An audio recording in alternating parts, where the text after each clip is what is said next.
مشاہدہ ذات میں گھات تصوف میں مشاہدہ ایک اصطلاح، حالت اور کیفیت ہے۔ ایک شاہد کے لیے ضروری ہے کہ وہ بصیر ہو اور نخچیر بھی۔ اس کی تمام تر توانائی آنکھ کے دل اور پھڑپھڑاتے دل میں سمٹ کے رہ جائے۔ وہ مشاہدہ کی حالت میں بولے نہ سنے، حتیٰ کہ سوچے بھی نہیں۔ بابے بھی مخصوص بچوں کو ابتدا میں ہلکے ہلکے اور بعد میں اگر ضروری ہو تو بھاری بھاری مشاہدوں سے گزارتے ہیں۔ مشاہدات کچھ ظاہری ہوتے ہیں اور کچھ باطنی۔ کہیں آنکھ لڑی ہوتی ہے اور کہیں دل دم دیے ہوئے ہوتا ہے۔ ایک مشاہدہ مجازی ہوتا ہے جو روبرو کا مجاہدہ ہوتا ہے، اور ایک مشاہدہ حجابی جو درمیان میں آنگن رکھ کر اوٹ افق ہوتا ہے۔ اسی طرح مشاہدہ خفی خماسی بھی، جو ظاہرات پہ قدرے کم مگر بطونی حاملات پہ خاصا اہم اثر انداز ہوتا ہے۔ مشاہدہ ذات، مشاہدہ شیخ، مشاہدہ امر، مشاہدہ نفی و اثبات، مشاہدہ کائنات، مشاہدہ عالمین، مشاہدہ کونین، مشاہدہ لوح قلم، مشاہدہ عرش و کرسی، مشاہدہ یوم نشور اور مشاہدہ حق۔ اعلی حاصل قیاس، ان گنت راہیں، منزلیں، اور پھر آگے منزلوں کی بھی منزلیں، مگر شاید فقیر و درویش کی کوئی منزل منزل نہیں ہوتی۔ وہ اندیشہ ہے دور دراز کا مسافر ہوتا ہے۔ اس کے لیے یہ دنیا محض آزر احساس کی اصنام گری ہی تو ہوتی ہے۔ خاص طور پہ مشاہدہ ذات میں گھسا ہوا فقیر درویش بڑی کٹھن منزل میں ہوتا ہے۔ علائق حیات و ممات سے علاقہ یکسر ختم ہو کر رہ جاتا ہے۔ احساس و انفاس سے بے تعلقی در آتی ہے۔ وہ ایک ایسا بے ہوش جو پورے ہوش میں ہوتا ہے، اور ایسا مردہ جو اندر سے پوری طرح زندہ ہوتا ہے۔ وہ ایک ایسا ناظر بھی جو حال موجود کے تمام مادی، عنصری، منطقی اور روحانی تقاضوں سے بے نیاز و بیزار دکھائی دیتا ہے، مگر ظاہری باطنی بصارت اور قلب و قدر بقدر مقام و طلب اس کے ہاں موجود ہوتے ہیں، جن کے حجاب میں سلب آدم سے اس کی ذات تک تمام مراحل و مقامات ایک فلم کی مانند اس کے سامنے ہو گزرتے ہیں۔ مشاہدہ حق حجاب میں رہتا ہے، اور اس میں وہ ایسا مبہوت و ششدر ہوتا ہے کہ دنیا و مافیہا کہیں بہت پیچھے رہ جاتے ہیں۔ یہ مشاہدہ ذات کا زمانہ محدود اور لامحدود بھی ہو سکتا ہے۔ یہ دیالو کی دین اور طالب کی طلب پہ منحصر ہے۔ کوئی تو ہتھیلی پہ مہندی کا محض ایک ٹیکا ہی لگوا کر منڈپ پہ پھیرے لے لیتے ہیں، اور کوئی ایسی بھی دوج کی دلہن ہوتی ہے جو ہاتھ پاؤں، گردن، منہ، ماتھا خوب رنگوا کر سہاگن ہوتی ہے۔ ایسے مشاہدوں میں پڑے ہوئے مجذوب اور محبوب لوگوں سے کچھ خرق فطرت و عادت حرکات بھی ظہور پذیر ہوتی رہتی ہیں۔ گو ان کی نمود و نمائش میں ان کا قطعی کوئی ہاتھ نہیں ہوتا، لیکن کیا کہیے کہ یہ چیچک کی طرح نکل کر ہی رہتی ہیں۔ یہ لوگ ایک طرح کی آفاقی بنفشی کرنوں کی زد میں ہوتے ہیں۔ ان کے گرد شش جہت کچھ ایسے نورانی حالے ہوتے ہیں جن کی نوعیات اور کیفیات بیان نہیں کی جا سکتی، اور کچھ رجال غیب بھی جو ان کے حال و احوال پہ متعین ہوتے ہیں۔ اب ایسے ماحول و منظر میں کچھ خرق عقل و گمان واقعات کا ظہور پذیر ہونا کچھ بعد از قیاس بھی نہیں، جبکہ لوگ انہیں کرامات کہنے سے بھی نہیں شرماتے۔ یہی کچھ صابرے کے ساتھ بھی ہو رہا تھا۔ وہ مشاہدہ ذات کی کسی گھات میں پھنسا ہوا تھا۔ اس کیفیت میں اترے لوگ تو جنوں کے قابو میں نہیں آتے۔ عام بندہ بھلا کیا چیز ہے؟ گھر والوں نے عاجز آ کر اس سے اپنا ہاتھ اٹھا لیا تھا۔ جہاں جی جمتا وہیں جا بیٹھتا، کبھی اس محلے، کبھی کسی علاقے، کئی کئی روز غائب رہتا۔ قرب و جوار میں جانتے سب ہی تھے کہ کس گھر کا چراغ ہے، اس لیے ہر کوئی خیال اور خاطر رکھتا۔ ویسے گھر والوں نے تو اس سے پیدا ہوتے ہی صابر پیا کے سپرد کیا ہوا تھا۔ شاید وہ جانتے تھے کہ کس راہ کا راہی ہے۔ لذت فریاد۔ گلابی جاڑوں کے دن تھے۔ بابا مخدوم شاہ کی قبرستان میں جنازگاہ والی راہگزر کے کنارے وہ ایک نو تعمیر مزار کے سنگی چبوترے پہ دو قبروں کے درمیان لیٹا ہوا تھا۔ ان سفید سنگی قبروں کو محض ایک نظر ہی دیکھنے سے یہ احساس ہوتا تھا یہاں آسودہ ہونے والے کوئی ذیشان ہوں گے، یا پھر ان کے پسماندگان ایسے مال و جمال والے ہوں گے جنہوں نے زر کثیر کے صرفے سے ایسا خوبصورت اور جاذب نظر مزار بنوایا ہو۔ گو اس کے گردا گرد آہنی جنگلہ موجود تھا، مگر یہ شاید اس مجنوں کو روکنے سے قاصر رہا تھا۔ بڑھی ہوئی داڑھی، ناک کی ریزش جو گنجل مونچھوں میں جمع ہو کر ایک عجیب سا کراہت آمیز منظر پیش کر رہی تھی۔ سر کے الجھے ہوئے بالوں کی گانٹھیں، بڑھے ہوئے ناخن، غلاظت سے آلودہ ہاتھ پاؤں اور جسم پہ چیتڑے، قدرے کشادہ سی جگہ پہ سفید ٹائلوں سے تعمیر شدہ ان قبروں کے سرہانے قد آدم سے ذرا کم ایک خاصے قیمتی سنگ مرمر کے تراشیدہ و کشیدہ وضع کے کتبے استادہ تھے، جن پہ نقشیں حاشیے کے درمیان خط نسخ اور کوفی میں آیات قرآنی، کلمہ طیبہ، اشعار اور متوفیان کے نام، ارتحال کی تاریخ اور سن کندہ تھے۔ قبروں والے چبوترے کے اطراف کچھ کچی جگہ چھوڑ کر موتیے اور نیاز بو کے پودے بڑی ترتیب سے لگے ہوئے تھے۔ اوپر کے سنگی چھپر کھٹ کے چاروں کونوں پہ مٹی کے بادیے لٹک رہے تھے، جن میں چڑیوں قمریوں کے لیے دانے دنکے کا انتظام تھا۔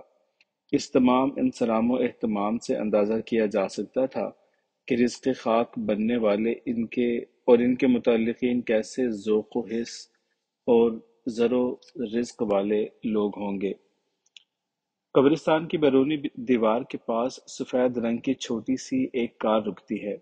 چاق و چوبند سا ڈرائیور پھرتی سے باہر نکلا اور پچھلا دروازہ کھول کر ایک انتہائی شکیل و جمیل 20-22 سالہ دوشیزہ کو اترنے میں مدد دیتا ہے۔ دوشیزہ کمال وقار و تمکنت سے پولے پولے پگ دھرتی ہوئی اسی تنگ سے راستے پہ ہو لیتی ہے جدھر یہ خوبصورت نگاہوں میں کھب جانے والا مزار ہے۔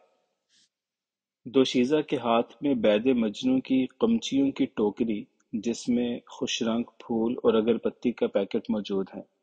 جب وہ قدرے قریب پہنچی تو اس نے قبروں کے درمیان کسی شخص کو لیٹے ہوئے دیکھ لیا تھا۔ اکثر نشہ کرنے والے، بے آسرا، بے گھر یا پاگل سٹھیائے ہوئے ایسی جگہوں پہ بیٹھے ہوئے لیٹے ہوئے پائے جاتے ہیں۔ یہاں سے انہیں اٹھانے بھگانے والا کوئی نہیں ہوتا۔ یہی کچھ دیکھتی سوچتی وہ تیز گامی سے اس کے سر پہ پہنچ گئی۔ اب جو دیکھا تو ایک کالا کتا بھی چبوترے کے کتبوں کی اوٹ میں بیٹھا ہوا تھا۔ اس سے پہلے کہ وہ قبروں سے لپٹے ہوئے دیوانے کی جانب متوجہ ہوتی اور کوئی اچھا برا سلوک کرتی، اس نے اپنے ڈرائیور سے تلخی سے مخاطب ہوتے ہوئے کہا، اس کتے کو یہاں سے باہر نکالو۔ وہ راستے سے ہٹ کر مرکز کی دوسری جانب گھوم آئی تاکہ کتا اسے چھوئے بغیر آسانی سے باہر نکل جائے۔ اس جگہ سے قبروں پہ پڑے دیوانے کا چہرہ سامنے واضح تھا۔ چہرے پہ دو سرخ متورم آنکھیں کتے کا سنتے ہی واہ ہو گئی تھیں۔ سامنے قیامت کھڑی تھی۔ دو اور دو چار آنکھیں ایک دوجے سے بھڑ گئیں۔ دیوانے کے منہ کی رال لٹکے ہوئے ہونٹوں سے بہہ بہہ کر قبر کے مردے کے عین سینے پہ دل کی جگہ جمع ہو کر موم کی مانند جم سی گئی تھی۔ بالوں کی لمبی لمبی چیکٹ لٹیں یوں مرقد پہ بکھری ہوئی تھیں جیسے پہلی رات کی بیوہ دلہن مانگ پونچھ اور چوڑیاں توڑ کر یہاں ماتھا پھوڑنے آئی ہو۔ ایک عجیب سی وحشت اس کے بشرے پہ کھنڈی ہوئی تھی۔ اس کی یخ بستہ نگاہیں اس عورت کے چہرے پہ جمی ہوئی تھیں۔ وہ بوکھلا کر ایک ہلکا سا قدم پیچھے ہٹ گئی، جیسے وہ اس کی آنکھوں اور سانسوں کا سامنا نہ کر پا رہی ہو۔ دیوانے کے ہونٹوں پہ جنبش ہوئی۔ تمہارے ہاتھ میں پھولوں کی بجائے چھڑی ہونی چاہیے تھی۔ تم مجھے ویسے ہی پیٹتی جیسے ہیر نے اپنی سیج پہ لیٹنے کی پاداش میں رانجھن کو پیٹا تھا۔ اور ہاں، تمہارے منہ سے کتے کا لفظ بڑا بھلا لگا، ہو سکے تو ایک بار پھر کتا کہو۔ اس دوران ڈرائیور نے کالے کتے کو ہش ہش کر کے بھگانا چاہا، مگر وہ تو ٹس سے مس نہ ہوا۔ ڈرایا، دھمکایا، ٹھوکر ٹھڈا بھی ٹکایا، مگر ادھر سے ایک ہی جواب، پپو یار تنگ نہ کر، ملنگا نال جنگ نہ کر۔ دوشیزہ دیوانے کی اس ہی رانجھن اور کتے والی بات پہ قدرے متعجب سی ہوئی، پھر قدرے توقف اختیار کرتے ہوئے ترش روئی سے جواباً کہا، اٹھو، اٹھو یہاں سے، یہ جگہ تمہارے لیٹنے لپٹنے کی نہیں ہے۔ ادھر کتے کی جانب غضب بھری نظروں سے دیکھتے ہوئے ڈرائیور کو تحکمانہ انداز میں حکم دیا، عبد الکریم، ان دونوں کو یہاں سے نکال باہر کرو اور پانی سے اس ساری جگہ کو صاف کر دو۔ ڈرائیور اب دیوانے کے گرد ہوا، اٹھو بھائی،